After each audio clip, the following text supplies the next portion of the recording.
एक मक्खी एक हाथी के ऊपर बैठ गई। हाथी को पता न चला मक्खी कब बैठी।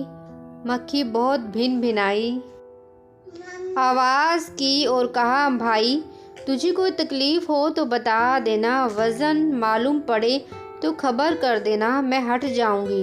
लेकिन हाथी को कुछ सुनाई न पड़ा। फिर हाथी एक पुल पर से गुजरने लगा। बड़ी पहाड़ी नदी थी, भयंकर गड्ढा था।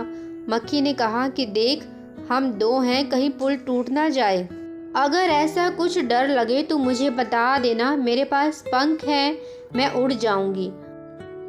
हाथी के कान में थोड़ी सी कुछ भिन भिनाहट पड़ी, पर उसने कुछ ध्यान ना दिया। फिर मक्खी के विदा होने का वक्त आ गया। उसने कहा, यात्रा बड़ी सुखद हुई, साथी संगी रहे, मित्रता बनी, अब मैं जाती हूँ, कोई काम हो तो मुझे कहना। तब मक्खी की आवाज़ थोड़ी हाथी को सुनाई पड़ी। उसने कहा, तू कौन है, कुछ पता नहीं, कब तू आई, कब तू मेरे शरीर पर बैठी, कब तू उड़ गई, इसका मुझे कुछ पता नहीं है। लेकिन मक्खी तब तक जा चुकी थी। श्री कृष्ण जी कहते हैं, हमारा होना भी ऐसा ही है। इस बड़ी पृथ्वी पर हमारे होने न होने से कोई फर्क नहीं पड़ता। हाथी और मक्खी के अनुपात से भी कहीं छोटा हमारा और ब्रह्मांड का अनुपात है। हमारे ना रहने से क्या फर्क पड़ता है, लेकिन हम बड़ा शोरगुल मचाते हैं। वह शोरगुल किस लिए है? वह मक्खी क्या चाहती थी? वह चाहती थी हाथी स्वीकार करे, तू भी है, तेरा भी अस्तित्व है। वह पूछ रही थी, हमारा अहंकार अकेले तो जी नहीं पा रहा है, दूसरे उसे माने तो ही जिया जा सकता है।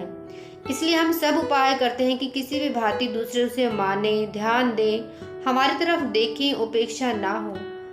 हम वस्त्र पहनते हैं तो दूसरों को दिखाने के लिए, स्नान करते हैं, सजते संवरते हैं ताकि दूसरे हमें सुंदर समझे, धन इकट्ठा करते हैं, मकान बनाते हैं तो दूसरों को दिखाने के लिए, दूसरे देखें और स्वीकार करें कि तुम कुछ विशिष्ट हो, ना कि साधारण। तुम मिट्टी से ही बने हो, फिर मिट्टी में ही मिल जाओगे। तुम अज्ञान के कारण खुद को खास दिखाना चाहते हो, वरना तुम तो बस एक मिट्टी के पुतले हो और कुछ नहीं।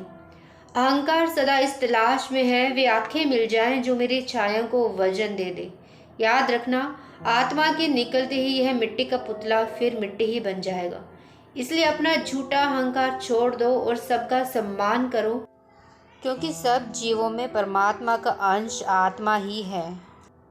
अगर आपको मेरी कहानी पसंद आई हो और लेकिन बहुत ही ज़्यादा ज़िंदगी की सीख देने वाली कहानी पसंद आई हो तो प्लीज़ मेरे चैनल को सब्सक्राइब करें, लाइक करें और कमेंट में ज़रूर बताएं कैसी लगी कहानी। Thank you so much for watching.